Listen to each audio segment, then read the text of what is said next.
About an hour ago, Georgia's two senators were sworn into office. Both make history in doing so. Senator John Ossoff is the youngest senator and the first Jewish person to serve Georgia in the U.S. Senate. And Senator Warnock is Georgia's first black senator.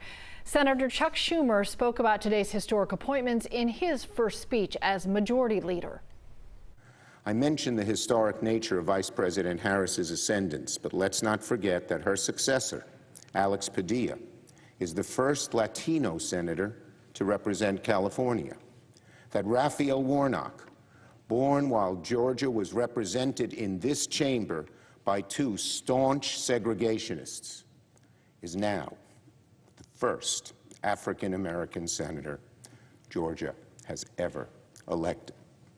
And that John Ossoff is the first Jewish senator from his state, sworn in today on a book of Hebrew scripture once owned by the rabbi who decades ago formed a bond between the Jewish and African-American communities of Georgia.